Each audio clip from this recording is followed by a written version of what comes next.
Every empire believes it can borrow forever, until the numbers stop making sense. In 2026, that illusion could shatter. From Washington to Beijing, from London to Tokyo, the world's most powerful economies are standing on a mountain of promises they can no longer afford to keep. Trillions printed out of thin air, interest payments spiraling beyond control, and a financial system built entirely on faith. Faith that the money will keep flowing, that the markets will stay calm, that the world won't wake up. But beneath the surface, the cracks are already there. Debt clocks spinning faster than time itself, governments refinancing debt just to pay the interest, central banks quietly panicking behind closed doors. And now the countdown has begun, not to a market correction, but to a reset. Because when the world's biggest borrowers run out of time, no bailout is big enough. This is not just another cycle. This is the debt bomb of 2026. Welcome to Empire Ledger, where we uncover the hidden forces shaping our financial world and the silent countdown to its collapse. Global debt has crossed $320 trillion, a number so large it's lost all meaning. But behind that number lies a truth far more dangerous. The world is living on borrowed time. For over a decade, cheap money fueled everything. Markets, governments, even the illusion of growth itself. Nations spent their way out of crises, printing cash faster than their economies could produce real wealth. And for a while, it worked. Stocks soared. Currencies stabilized. Confidence returned. But in 2022, the tide turned. Inflation surged, interest rates exploded, and suddenly the cost of borrowing became unbearable. What was once manageable debt became a ticking time bomb. The United States now spends more servicing its debt than funding its military.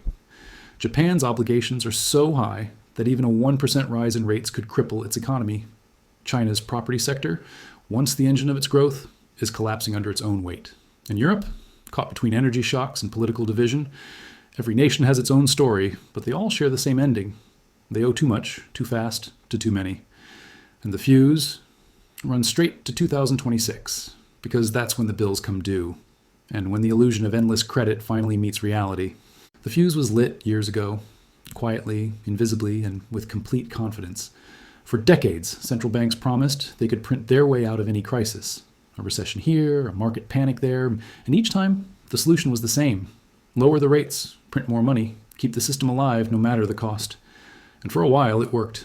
Markets soared, investors celebrated, and governments grew addicted to the drug of easy credit. The pandemic years turned that addiction into a dependence. Trillions printed, handed out, and borrowed again.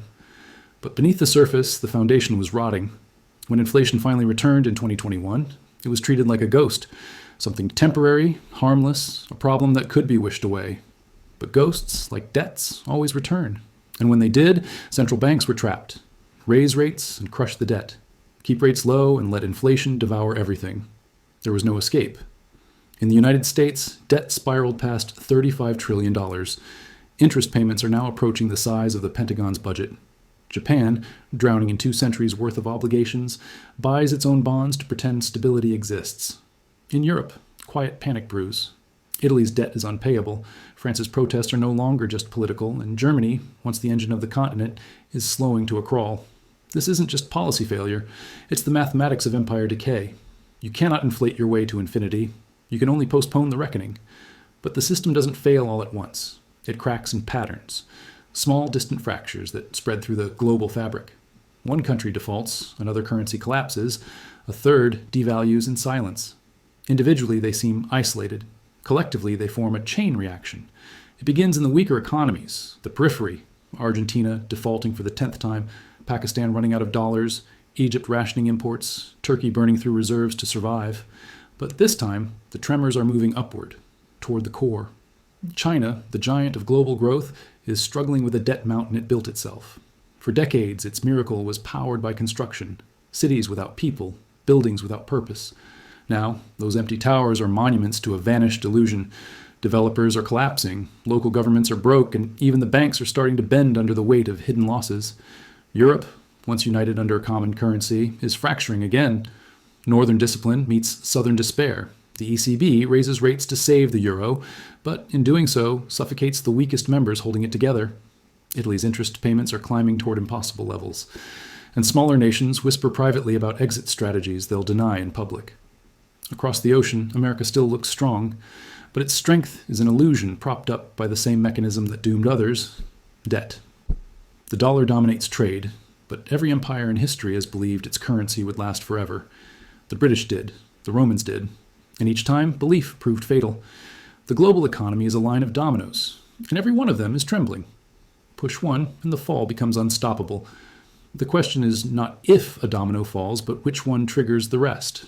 And all timelines point toward one year, 2026. It's not superstition, it's arithmetic. Trillions in bonds across the US, Europe, and Asia are set to mature. Governments must refinance them.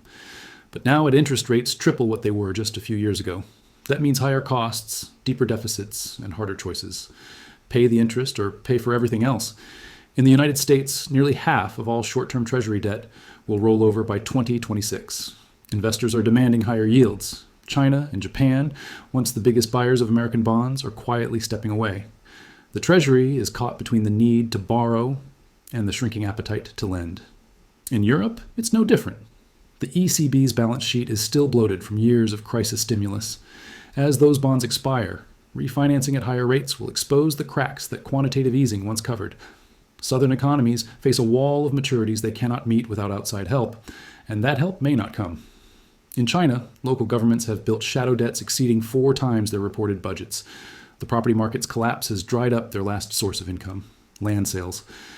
The IMF calls it contained, but even the IMF knows containment is just a word for delay. By mid-2026, the entire global credit cycle converges. It's a point where repayment meets reality, where every promise made in the years of zero interest must finally be kept. But they can't be. Not all at once. Not by everyone. And what makes this moment different isn't just the math, it's the mood. The world no longer believes in its own safety nets. People are exhausted, investors are suspicious, nations are divided. The old tools, printing, borrowing, inflating, no longer inspire confidence, because confidence itself is what's running out. That's what makes this time dangerous. Crises are born from fear, but collapses are born from lost faith. And while governments debate interest rates and deficits, the true triggers are gathering quietly, hidden beneath headlines, ignored until they can't be. Corporate debt is rising to historic highs. Small businesses are failing under energy costs and shrinking demand. The job market is tightening, not because there are fewer workers, but because there are fewer stable jobs to pay them. Artificial intelligence and automation are reshaping industries faster than economies can adapt. Wealth is concentrating in fewer hands, and inequality is feeding instability. Then there's the geopolitical undercurrent, the slow rebellion against the dollar's rule. The BRICS nations, once a loose coalition, are now building a financial counterweight. New trade systems, new clearing networks, new currencies, some backed by gold, others by oil, all designed to erode the dollar's dominance. It's called de-dollarization, but in truth, it's a declaration. The world wants a new system. And every time a country chooses gold over green, the foundations of the old empire weaken. But perhaps the most dangerous trigger isn't economic at all. It's psychological. Markets survive on confidence, a fragile belief that tomorrow will look like today. The moment that belief cracks, no policy, no bailout, no speech can restore it. Investors run, citizens panic, banks tighten, and the chain reaction begins. In 2026, the world may not wake up to a sudden explosion.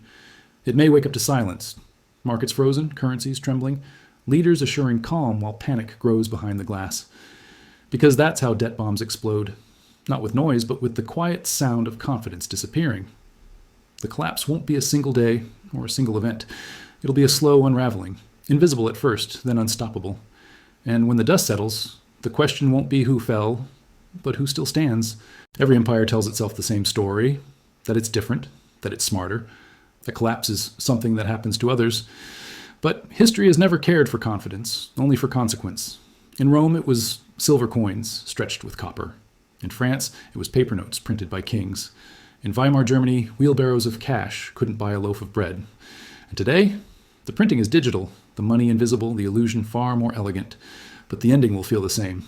Because debt isn't just an economic tool, it's a mirror. It shows what we've become. Nations addicted to comfort, corporations built on speculation, citizens trading tomorrow for today. By 2026, the mirror may finally crack. Maybe it won't be a single crash or a dramatic collapse. Maybe it'll be slower.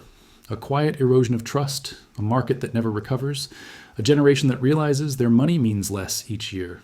Empires don't fall when the numbers stop working. They fall when belief does. And somewhere, behind the ticking of debt clocks and the silence of boardrooms, that belief is fading. The question isn't whether the world can afford its debt. It's whether it can afford the truth. This is Empire Ledger, where every number has a story and every story ends the same way. With a reckoning. Fade to black. Slow ticking.